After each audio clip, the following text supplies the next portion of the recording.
ہم گزار کر کے جائیں گے انشاءاللہ۔ بس ایک بات عرض کرنا چاہوں گا کہ آج 15ویں شعبان المعظم ہے، ہماری زندگی کے سالوں میں سے ایک نئے سال کی شروعات ہے۔ حدیث پاک میں ملتا ہے کل کی رات اللہ تعالیٰ فرشتوں کو سارے معاملات تقسیم کر دیتا ہے، بندوں کے متعلق کیا کیا چیزیں سال بھر میں ہونے والی، اور فرشتوں کو سارے احکام بتا دیے جاتے ہیں۔ اس میں سے بسا اوقات ایسا ہوتا ہے کہ کسی کی موت لکھی گئی ہوئی ہوتی ہے اس سال، لیکن وہ بندہ شادی کی تیاریوں میں مصروف ہے۔ کسی کے 2 مہینے 3 مہینے کے بعد زندگی کے خاتمے کا عنوان لکھا گیا ہوگا، لیکن وہ اپنے بزنس پلان کر رہا ہوگا، وہ سفر کی تیاریاں کر رہا ہوگا۔ ہم میں سے بھی کسی کو معلوم نہیں کہ کل کی رات ہمارے لیے کیا حکم اللہ نے فرشتوں کو دیا ہے۔ اگر زندگی باقی ہے تو دعا کریں کہ اللہ تعالیٰ خیر و برکت والی زندگی عطا فرمائے، نیکیوں والی زندگی عطا فرمائے۔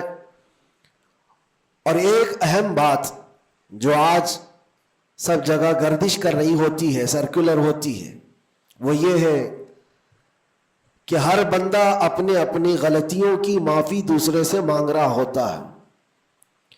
اور یہ اس لیے بھی ہے کہ سب نے شاید یہ حدیث سنی ہوگی کہ ان بڑی راتوں میں اللہ تبارک و تعالی سارے بڑے گناہوں کو معاف کر دیتا ہے، لیکن چند لوگ ایسے ہیں جو ان راتوں میں بھی معاف نہیں ہوتے۔ ان میں سے ایک بندہ وہ ہے جو لوگوں کے تعلق کو ختم کرتا ہے، قطع تعلق کرنے والا۔ بھائیوں میں نفرت ہے، بھائی اور بہن میں نفرت ہے، باپ اور بیٹے میں نفرت ہے، رشتہ داریوں کو توڑا ہوا آدمی، اس کے لیے بھی کہا گیا اس رات میں اس کی بھی بخشش نہیں ہے۔ اور دوسری چیز یہ ہے کہ جو ہم گناہ کرتے ہیں اس کی 2 قسمیں ہیں، 2 قسم کے گناہ ہیں۔ کچھ گناہ وہ ہیں جن کا تعلق صرف اللہ سے ہے، اللہ جب چاہے معاف فرمائے گا۔ شراب پیا، زنا کیا، غلط کاریاں کیا، جھوٹ بولا ہے، یہ سارے گناہ وہ ہیں جس کی معافی اللہ سے ڈائریکٹ کی لی جائے گی۔ اس کو کہتے ہیں حقوق اللہ۔ اللہ تعالیٰ کریم ہے، اکرم الاکرمین ہے، جب چاہے اپنے بندوں کو معاف فرما دے۔ لیکن کچھ گناہ ایسے ہیں جن کا تعلق بندوں سے ہے، کسی کا مال ہڑپ لیا ہے، کسی کا حصہ دبا لیا ہے، کسی کو گالی دیا ہے، کسی کو مارا ہے، یہ سارے وہ گناہ ہیں جن کا تعلق بندوں سے ہے، ان کو حقوق العباد کہا جاتا ہے۔ اور یہ گناہ زیادہ ڈینجر ہے، حقوق اللہ سے زیادہ ڈینجر حقوق العباد ہے، کیونکہ حدیث پاک میں ہے اللہ سے متعلق جو گناہ ہے وہ رب تعالیٰ جب چاہے معاف فرمائے گا، لیکن جو بندوں سے ریلیٹڈ ہے اللہ فرماتا ہے جب تک بندہ بندے کو معاف نہیں کرتا اللہ نہیں معاف فرمائے گا، اللہ معاف نہیں فرمائے گا۔ حضور پاک صلی اللہ تعالیٰ علیہ وسلم نے صحابہ سے پوچھا سب سے غریب آدمی کون ہے، تم جانتے ہو سب سے مفلس آدمی کون ہے؟ حضور صلی اللہ علیہ وسلم نے صحابہ سے پوچھا تو صحابہ نے کہا اللہ کے نبی زیادہ جانتے ہیں۔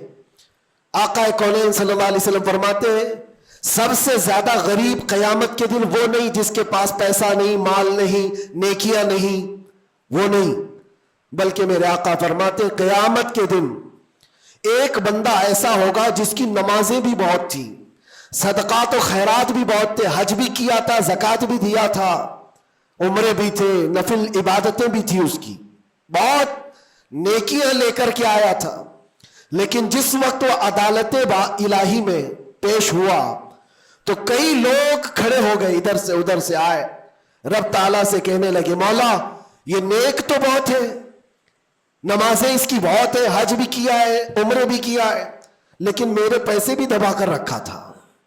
کوئی کہتا ہے کہ مولا میرا حق اس کے اوپر بنتا ہے، اس نے مجھے گالی دی تھی، کوئی کہتا ہے کہ مولا میرا بھی حق بنتا ہے، اس نے مجھے مارا تھا، کوئی کہتا ہے مولا میرا بھی حق بنتا ہے، اس نے میرے پیٹھ پیچھے مجھ سے چغلی کی تھی اور لڑانے کی کوشش کی تھی، میرا حق بنتا ہے اس پر۔ تو یہ سارے حق طلب کرنے والے بندے کھڑے ہو جائیں گے اس کے خلاف جو نیکوکار تھا، اللہ تعالیٰ فرماتا ہے تم لوگوں کو اس سے کیا چاہیے؟ سارے بندے کہتے ہیں مولا ہم تو گنہگار ہیں، نیکیوں کی کمی ہے، اس کے پاس نیکیاں زیادہ ہے، اس کی نیکیاں ہمیں دلا دے۔ اب عدالت الہی کا یہ فیصلہ سنو، اللہ فرشتوں کو حکم دیتا ہے اس کے پاس جتنی نیکیاں ہیں وہ ان سب میں تقسیم کرو، جتنوں کا حق اس نے دبا رکھا ہے سب میں اس کی نیکیاں بانٹی جائیں۔ جب فرشتے اس کی نیکیاں نکال کر تقسیم کر رہے تھے، نیکیاں اس کی پوری ختم ہو گئی، حقداروں کا بھی حق پورا ہوا نہیں، کچھ اور بھی باقی رہ گئے تھے۔ وہ کہنے لگے مولا ہمارا بھی حق ہے اس کے اوپر، ہمارا بھی اس نے مال رکھا ہے۔ اللہ تعالیٰ فرماتا ہے اب اس کے پاس تو نیکیاں پوری ختم ہو گئی، تم چاہتے کیا ہو؟ وہ گنہگار تھے، وہ کہتے مولا ہم یہ مال رکھا ہے۔ اللہ تعالیٰ فرماتا ہے اب اس کے پاس تو نیکیاں پوری ختم ہو گئی، تم چاہتے کیا ہو؟ وہ گنہگار تھے، وہ کہتے مولا ہم یہ چاہتے ہیں کہ ہمارے گناہ اٹھا کر کے اس پر ڈال دیں، ہمارا بوجھ تو کم ہو جائے۔ حکم ہوگا رب تعالیٰ کا کہ اس کے اوپر ان کا حق بنتا ہے، لہذا ان کے گناہ اٹھا کر کے اس کے اوپر ڈالو۔ حدیث پاک میں میرے آقا فرماتے ہیں لے کے تو چلا تھا بہت ساری نیکیاں، لیکن وہاں سب بٹ گئی، الٹا دوسروں کے گناہ اپنے سر پر لے لیا اور سیدھے اس کو فرشتے جہنم میں لے کر جاتے ہیں۔ یہ قیامت کے دن کا سب سے مفلس آدمی ہے، سب سے غریب۔ اسی لیے اے لوگوں حقوق العباد میں کبھی گرفتار مت ہونا۔ دنیا میں